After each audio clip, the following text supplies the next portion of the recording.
సీత గారు ఊరుకోండి. పోగొట్టుకున్న జీవితాన్ని సంపాదించుకోలేము, అలాగని ఉన్న జీవితాన్ని పోగొట్టుకోలేము. మీ నాన్నగారి ఆశ కోరిక ఏమిటి?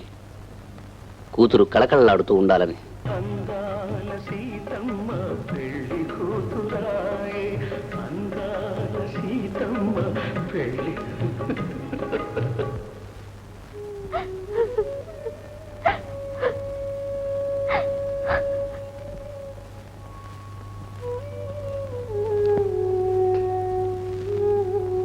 సీత, ఏమిటి ఆలోచిస్తున్నావు?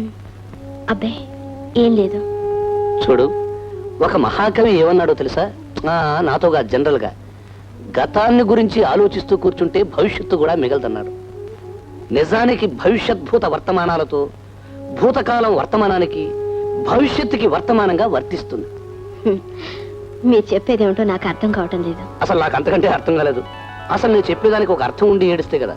ఎలా ఉంటుంది నాకు?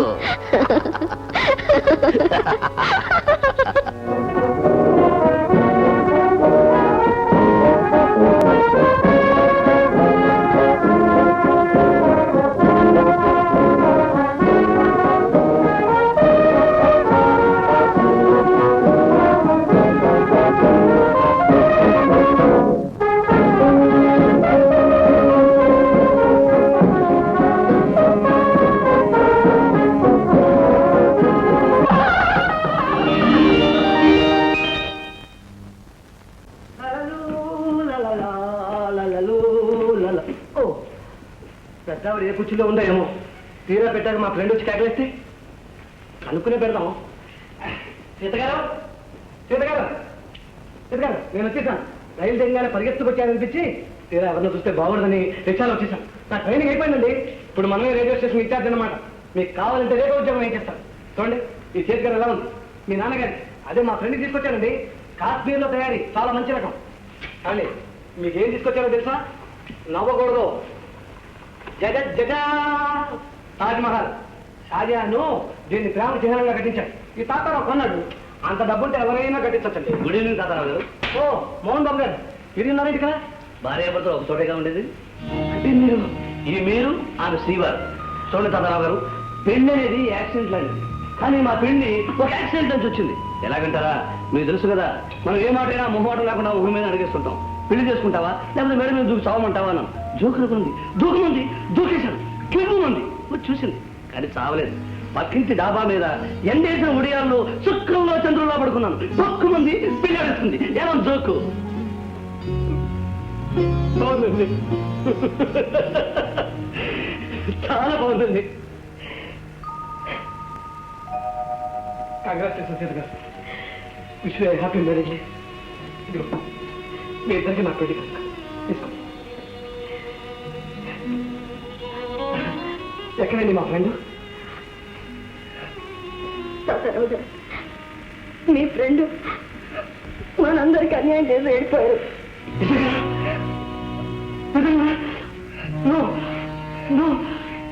వెళ్ళిపోయారా? మా ఫ్రెండ్ వెళ్ళిపోయారా?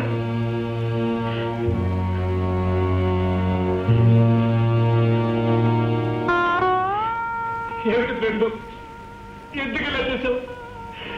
నువ్వు మాట్లాడుతున్నప్పుడల్లా నేను పారిపోతున్నానేనా? నాకు చెప్పకుండా వెళ్ళిపోయావు. నేను పారిపోను ఫ్రెండ్, నేను ఎక్కడికి పారిపోను. నీ ఇష్టం వచ్చిన సేపు మాట్లాడు ఫ్రెండ్, నీ ఇష్టం వచ్చిన సేపు మాట్లాడు. ఇదిగో చూడు, నీకోసం ఏం తీసుకొచ్చాను చూడు. అమ్మగారికి ఏం తీసుకురాలేదని అడుగుతావని ఇదిగో ఈ చాలా తీసుకొచ్చాను ఫ్రెండ్. తీసుకొచ్చాను.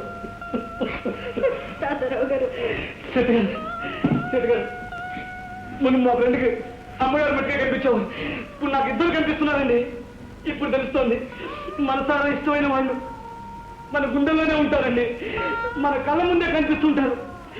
అమ్మగారు ఈ కూర్చుని కూర్చుంటే మా ఫ్రెండ్ ఇక్కడే ఉన్నారండి. ఆవిడ్ని వదిలి నేను దూరంగా వెళ్ళిపోనండి.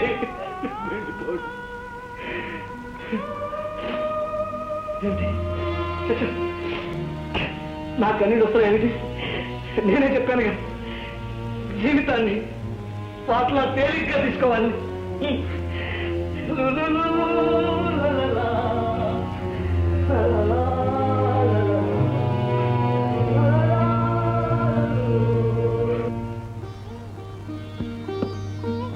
ఉంది శ్రీమతి గారు మన కొత్త ఇల్లు? బాగుందండి. ఆ ఒక్క ముక్కలో తెలియకూడదు, మన కాపురం లాగా కళకళలాడుతుందని చెప్పాలో. సరేనండి, బోల్డ్ అంత అద్దిస్తూ ఇంత ఇల్లు ఎందుకండి? అద్దె గురించి ఆలోచించదు సీత. నేను ఆరంభించబోయే వ్యాపారం దశెందుకుందంటే అద్దెకే కాదు, ఇల్లు ఖరీదుకే కొనేయచ్చు. అమ్మగారు సమయం సందర్భం లేకుండా అమ్మగారు బొమ్మగారు. అబ్బా ఊరుకోండి, అవే మాటలు. ఏమిటి రంగి?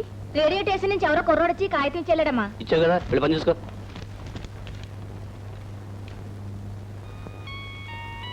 Good news. రేడియో స్టేషన్ లో తాతారావు గారు నాకు అనౌన్సర్ గా ఉద్యోగం వేయించారట. రేపే డ్యూటీలో జాయిన్ అవ్వాలంట. Very good. అయితే రేపటి నుంచి నువ్వు పురుషుడివి, నేను స్త్రీని. అదేమిటండి? ఉద్యోగం పురుష లక్షణం అంటారు, అందుకని. ఎలా ఉంది చోకు? బాగాలేదు. మొదటిసారి ప్రోగ్రామ్ అనౌన్స్మెంట్ చేయబోతున్నారు, కంగారు పడకండి. Best of luck. Thank you.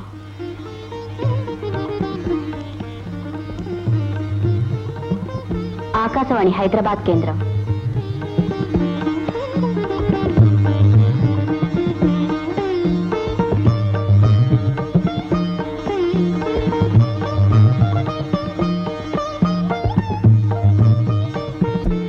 అవును సీత గారు, మీ వారు వ్యాపార ప్రయత్నం ఎంతవరకు వచ్చింది? ఏది ఇంకా ఒక దారిన పడలేదు. మొదలెట్టని ఆ వ్యాపారం గురించి దిగులు కంటే ఆ వ్యాపారం కోసం నా నగలు తాకట్టు పెట్టేమేనని దిగులే ఎక్కువ ఆయనకి. అది విడిపించాలని నేను పడే తాపత్రయం చూస్తుంటే నాకెంతో బాధగా ఉంది. సీత గారు, ఏమైంది సీత గారు? కళ్ళు తిరుగుతున్నాయి, కడుపులో తిప్పుతుంది. ఇలా కూర్చోండి, డాక్టర్ తీసుకొస్తాను, హాస్పిటల్కి వెళ్దాం.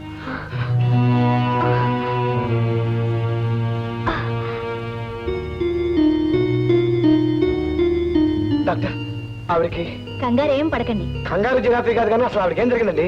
ఇంతవరకు ఏం జరగలేదు, కానీ త్వరలో ఆమె తల్లి కావడం జరుగుతుంది. చట్టుకుని హ్యాపీ న్యూస్ చెప్పగా సస్పెన్స్ తో చంపుతారేంటండి? కంగ్రాచులేషన్స్ సీత గారు, హార్టీ కంగ్రాచులేషన్స్. లాలలు లాలలు. టానిక్స్ రాకిస్తాను, అవి వాడడం మంచిది. రాయండి డాక్టర్, మంచి మందులన్నీ రాసేయండి. లాలలు లాలలు. లాలలు లేదులేండి, రాయండి.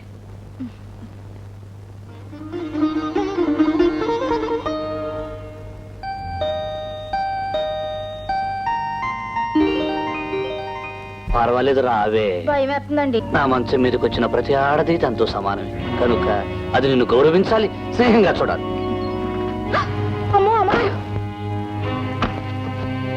హలో డార్లింగ్, నువ్వు రావటం ఆలస్యం అవుతుంది అనుకున్నాను. మంచం మీద ఒక్కడనే పడుకోవటం మంచిది కాదనుకున్నాను, అందుకనే దాన్ని.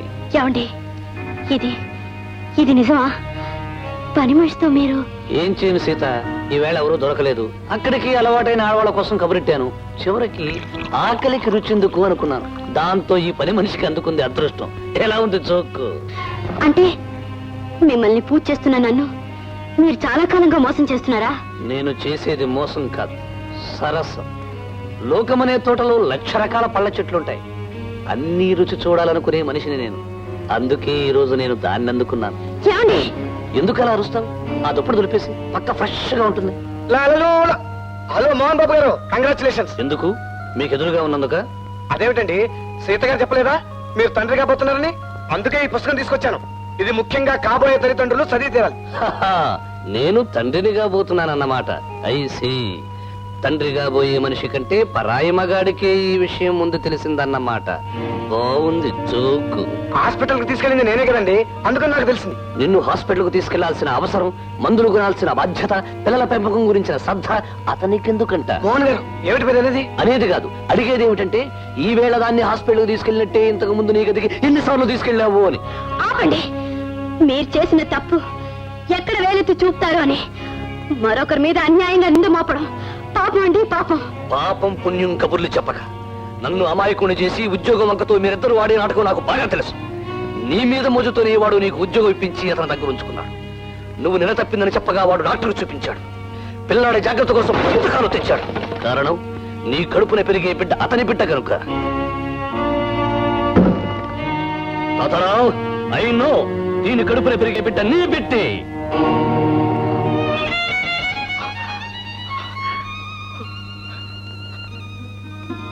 ఏమిటి సీతామహాసాధ్వి, ఏ పాపం ఎరుగని పుణ్యాత్ముడైతే నోరెత్తకుండా అలా వెళ్ళిపోతున్నాడేమిటి? పుట్టే బిడ్డకు తండ్రి నువ్వే అని చెప్పడానికి సాక్ష్యం రుజువు ఆడదానికి ఉండవండి ఈ లోకంలో. ఉండవలసిందల్లా మగవాడికి ఆమె మీద నమ్మకం. నాగన్నా ఏటమ్మా? తాతారావు గారు కనపడరే? ఓహో, 2 రోజులుగా మీరు రాలేదు కాబట్టి మీకు తెలవదు అనుకుంటా. 6 నెలలు సెలవెట్టి ఊరికి వెళ్ళిపోన్నారు అమ్మగారు. అంతే కదా అమ్మగారు? ఆ సెలవు అయిపోయే నాటికి మరో ఊరికి ట్రాన్స్ఫర్ కూడా ఏర్పాటు చేసుకున్నారు అమ్మగారు. హఠాత్తుగా ఏటొచ్చింది ఏటో ఆ బాబుకి.